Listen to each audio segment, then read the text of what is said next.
Hello everyone, and welcome to my Duel Today official news channel.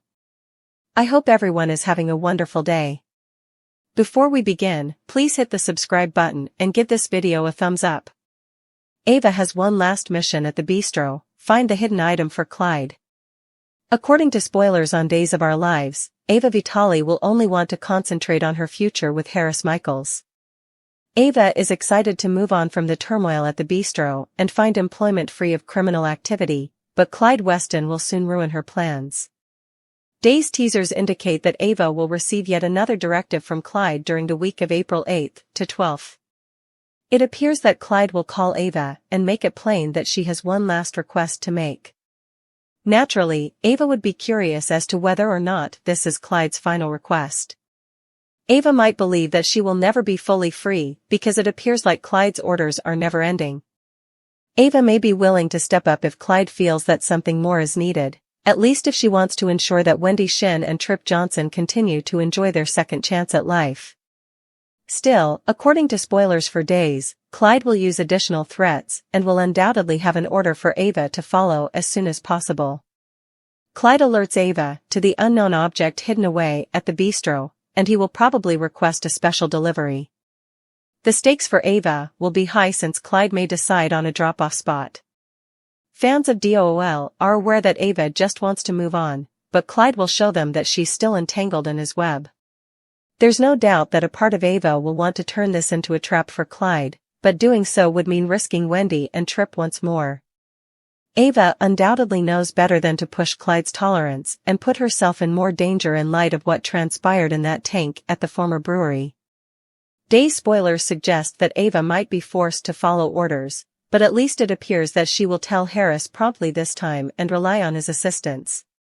Regarding Clyde's mysterious item, it might be anything useful for him and Officer Rebecca Goldman, Christy St. John, now that they're on the run together, such as some concealed cash, an explosive device, or fictitious passports.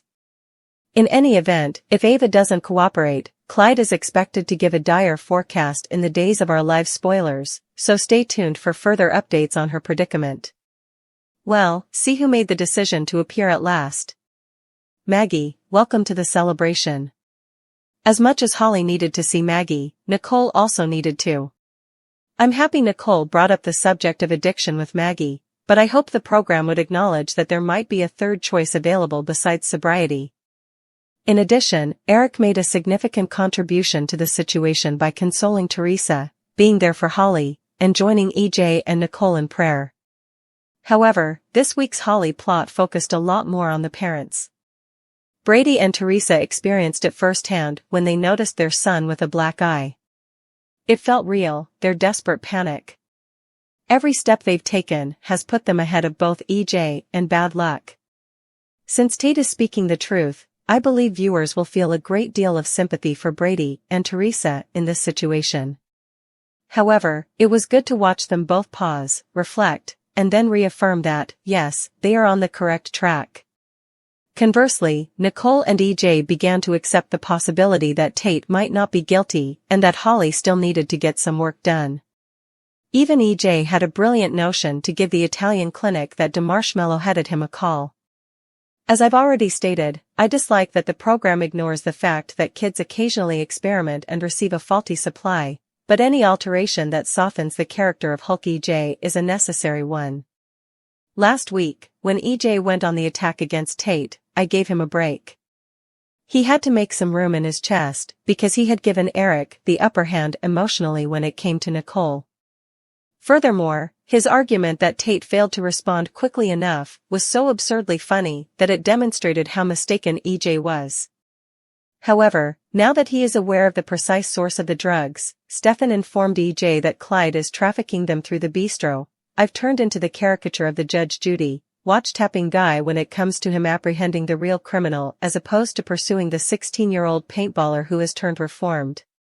Lucas steps in at this point. Indeed. To be really honest, I screamed at my TV, why didn't someone call Lucas to help watch out for Tate, when Tate appeared with a black eye?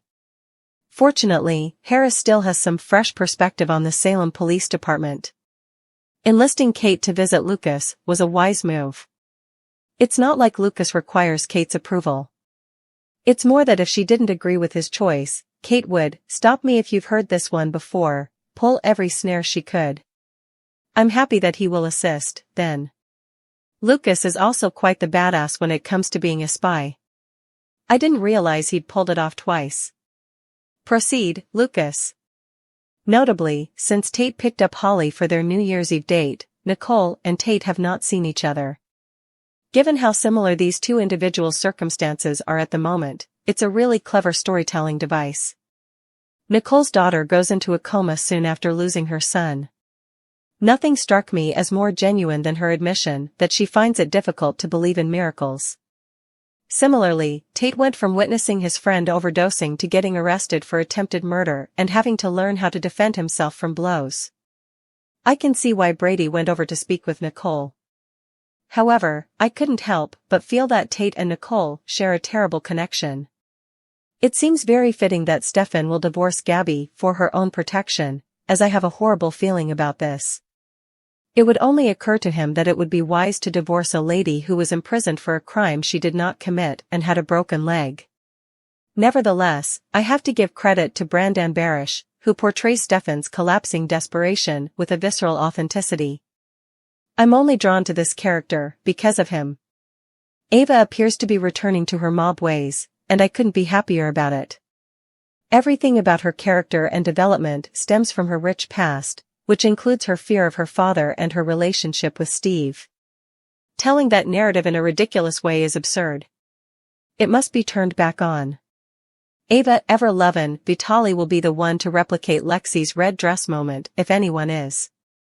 Wendy made the decision to remain in Salem due to Tripp. She is an adult who is free to choose whatever she pleases. However, I sincerely hope that she returns to the police station as soon as possible. Wendy, the cyber detective, is highly needed in this situation, particularly because the younger generation appears to be the crime ring in Salem. With all due respect, Rafe and Harris look more like the kinds of guys who would inquire about these internets than they do about breaking into the convoluted ways that teenagers communicate in order to distribute narcotics. Naturally, Kristen chose to chastise Brady for skipping a playdate with Chucky's bride. The fact that Kristen has chosen to keep Ratch 3L away from Brady for the past few months is irrelevant. Because he skipped a playdate with her while his son was incarcerated and his closest friend's daughter went into a coma, he is the one who screwed her up. I see, Kristen. You are unique among snowflakes. Melinda came over to check on Sloane and learned Leo is blackmailing Sloane, as well. Don't worry, Consuela Elephant, the opposite of Jiminy Cricket, reappeared to remind Sloane they'll both go to jail forever if she comes clean now. I kid, but this duo is low-key one of the more comically inclined pairings on Days.